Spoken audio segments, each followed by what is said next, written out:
9 out of 10 teams bring updated cars to Barcelona, except for one, McLaren. Norris tops FP1.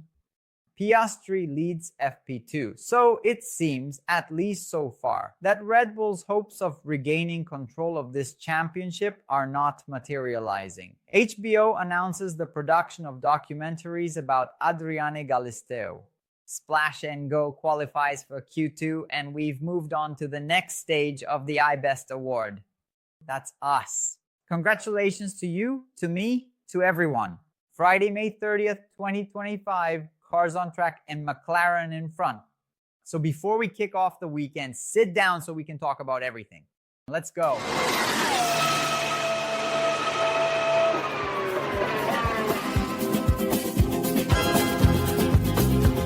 All the teams on the Formula One grid, except for McLaren, the most watched of them all, brought extensive updates to their cars for this weekend's Spanish Grand Prix at the Montmeló circuit near Barcelona. This is already a track, as I mentioned yesterday in Thursday's video, where teams usually bring updates, because Barcelona is kind of the baseline.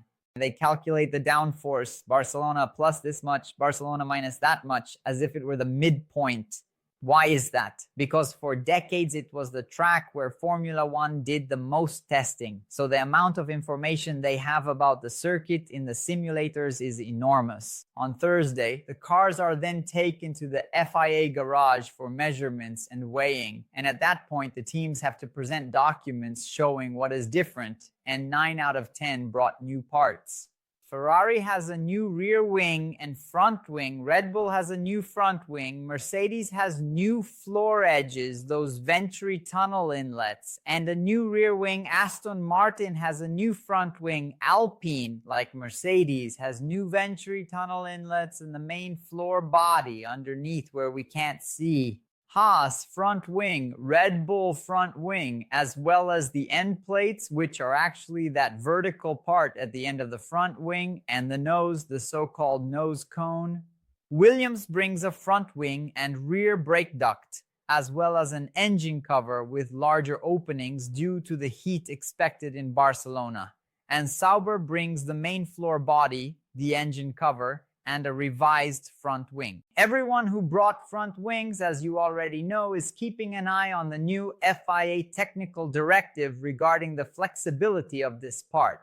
As we explained yesterday, a new rule comes into effect this weekend, establishing stricter inspection criteria, allowing much less flex than before. Previously, up to 15 millimeters was permitted, and now it drops to 10. The FIA is considering introducing something even stricter by the end of the year, allowing only 5 millimeters of flex at most. McLaren is bringing the same front wing, only adding one of those bolts that secure the elements, saying that this minor change will be enough for the part to pass the FIA tests. It even seems like a statement to the public, something like, I didn't change anything because I don't need to. That's not where my car is better than the others, really.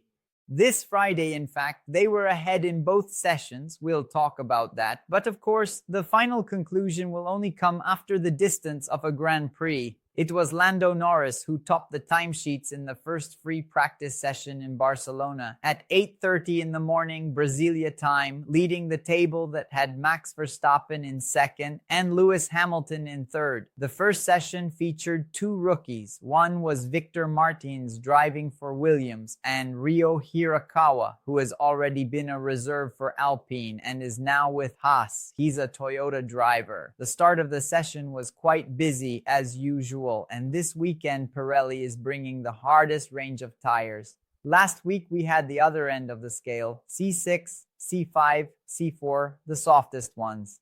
This time, we have C1, C2, C3, the hardest.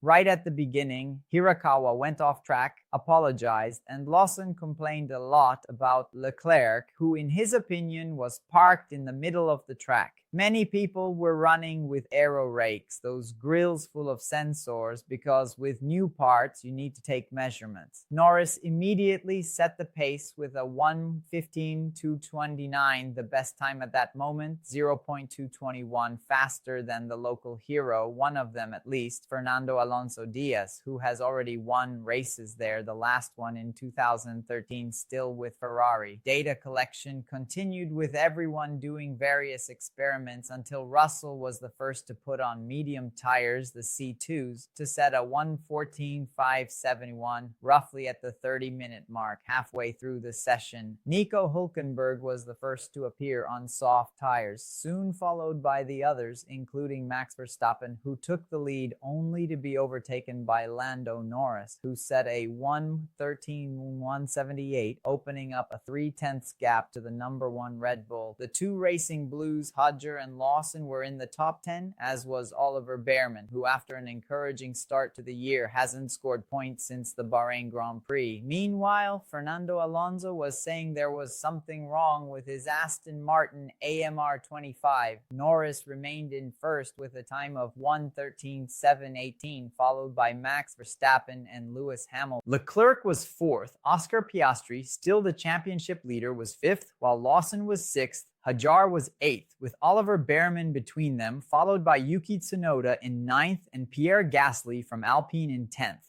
Russell was 11th, Lance Stroll 12th, Fernando Alonso 13th, Hülkenberg 14th, Carlos Sainz 15th, Gabriel Bortoleto 16th, 17th was Ryo Hirakawa, 18th Kimi Antonelli, 19th Victor Martins, and 20th Franco Colapinto. In the second session, McLaren was once again in front, but this time with Oscar Piastri almost 0.3 faster than George Russell in second and Max Verstappen in third. It was 5 o'clock in the afternoon in Barcelona, noon here in our Brasilia time, when the green light came on. Esteban Ocon, who sat out to give Hirakawa a chance, was the first to go out, followed by Franco Colapinto, who in the first session lost a lot of time due to hydraulic problems and now needed to try to make up some track time.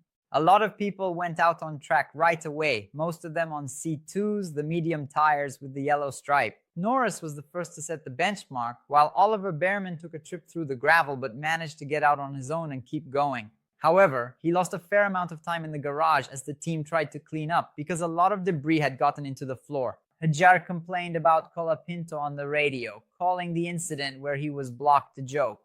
Race control did take a look, but cleared the Argentine of any penalty. Another one who complained was Alonso, saying he was impeded by Lewis Hamilton. Quote, "We already have a hero for our day."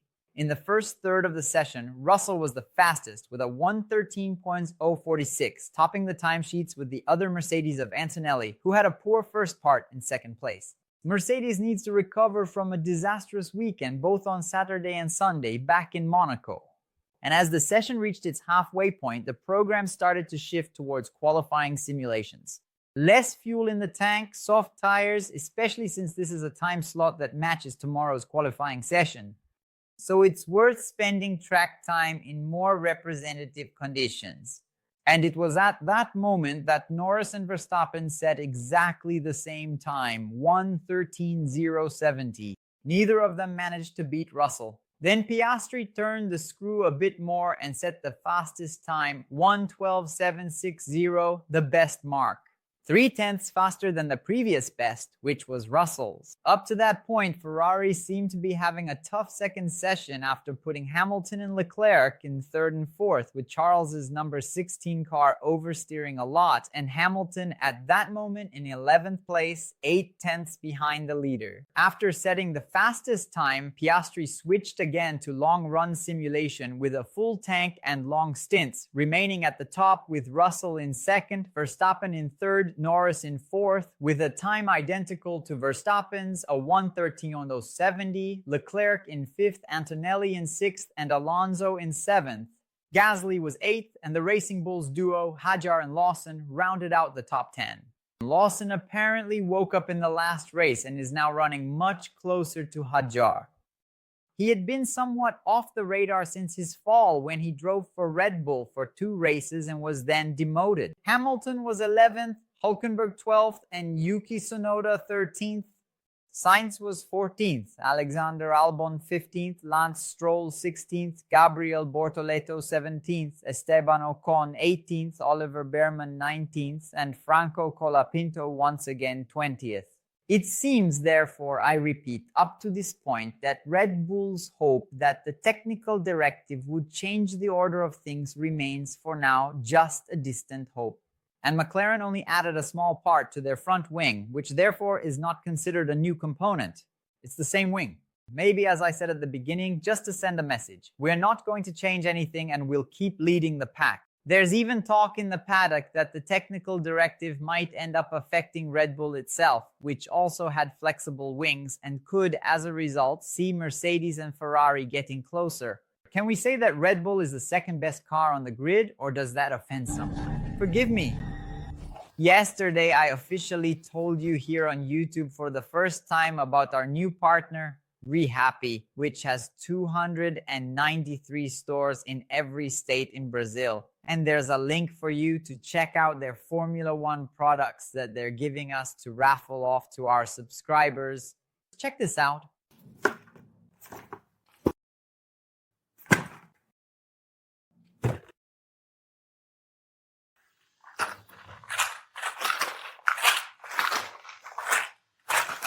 And I am very happy to announce such a major partner, which brings benefits to you, our subscribers and supporters of the channel. On Sunday, we'll be giving away these 𝘾𝙤𝙥𝙾𝙧 gifts and the Formula Collection miniatures. Check this out: a Mercedes W15, a Brabham BT52, that test Ayrton Senna did, a bar Honda from Carlos Honta. These gifts are our way of giving back for the support we receive from you.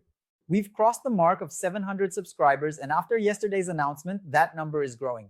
Why? Because everyone knows this is the biggest and best Formula One audience in Brazil, and all that's missing is you to be a part of it. By joining our members club, you get to watch the videos at premiere, have priority in getting your questions answered during live streams, enter to win gifts from 𝘾𝙤𝙥𝙾𝙧, enter to win gifts from Formula Collection, and have a chance to win books from Gulliver Publishing, including my own. I'll leave the link to Gulliver down below in the description as well, and support this initiative, my full-time work and exclusive dedication, producing 880 pieces of content just on YouTube every year, year after year, which brought us 42 million views last year. This year, it's going to be even more.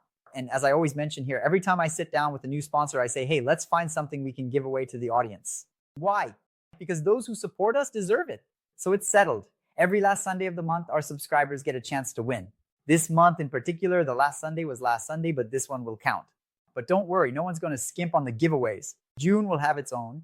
It's just because the month is ending now, and Sunday will already be a new month, so we combined everything.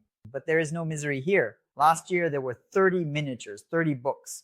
And now we've also started with 𝘾𝙤𝙥𝙾𝙧. As you saw, there's a ton of stuff to give away. There are 4 plans, something for every budget. Gene Haas, $7.99. Paddock Pass, $14.99. Stefano Domenicali, $34.99.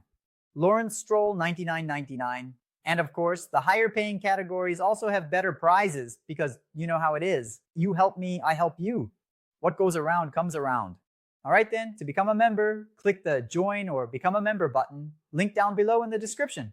On Sunday, come here for the post-race live at 6 p.m. and shout in the chat, I want it, so Houston can filter you guys and we'll do the drawing at the end.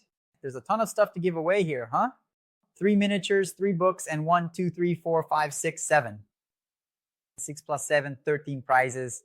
And as you move up in category, the pyramid gets narrower. So at the top, there are fewer people competing, and your chances of winning better prizes increase. Like I said, it's a two-way street. You help me, I help you. But all categories have guaranteed prizes. All right?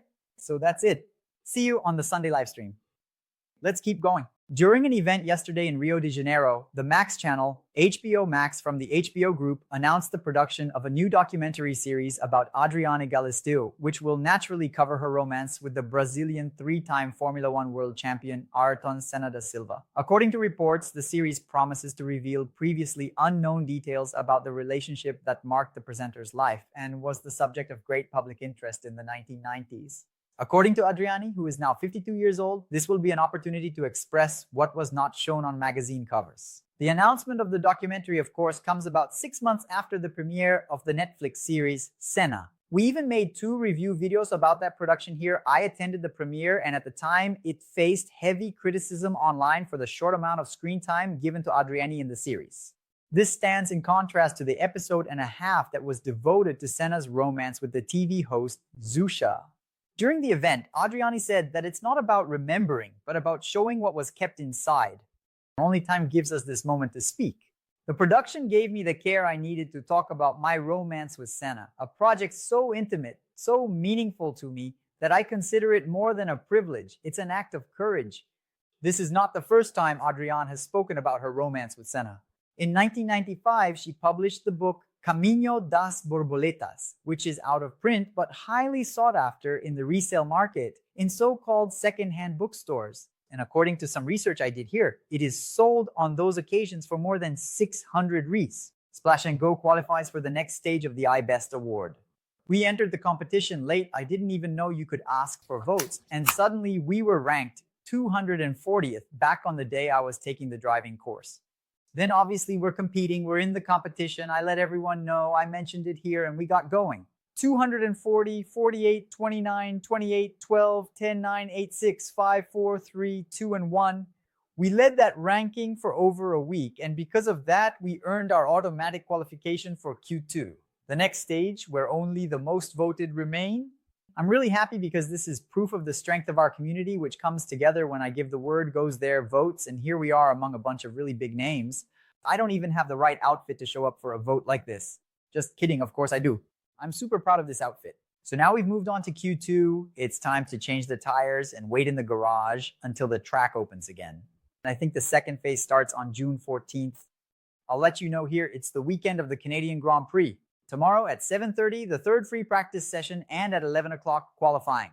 Once qualifying is over, I'll post a quick short commenting on the result in about a minute, maybe a little more, and then I'll keep working on a more comprehensive video that comes out around 2 or 3 in the afternoon because, you know, it's just me here. It'll be nicely edited with a summary of qualifying for you all. On Sunday at 10 in the morning, the start of the Spanish Grand Prix, but at 9:45, we'll start our live broadcast as a second screen on our Project Outro canal.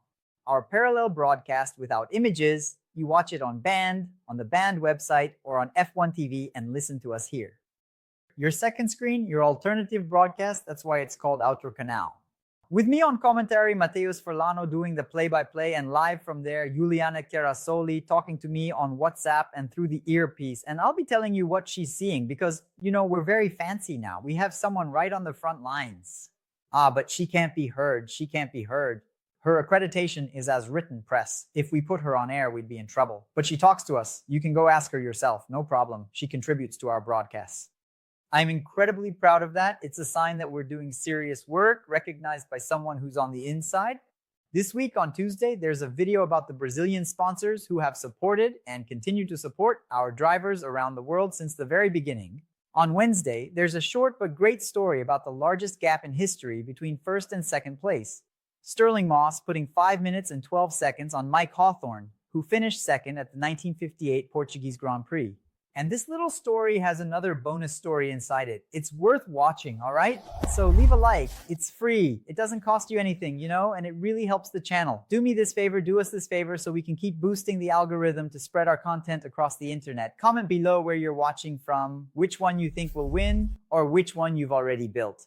Click on the 𝘾𝙤𝙥 website to check out what they have there, and click on the Formula Collection website. I'll leave both links pinned in the first comment. Become a channel member to enter the giveaway on Sunday, and I'll see you here throughout the weekend. Tomorrow in the video commenting on qualifying, and in the 2 Sunday live streams on the other channel, and after the race at 6 p.m. when we have the giveaway. So you don't miss anything we do here. You already know. Notification channels, Instagram, Telegram, and WhatsApp, as well as our social media. We're showing the handles here, and the links are down in the description. Instagram, Twitter, Threads, and TikTok, where there's content all the time. All right, that's it. It's Friday. Enjoy. Thanks. Big hug. It's Friday. And behave yourself. Behave.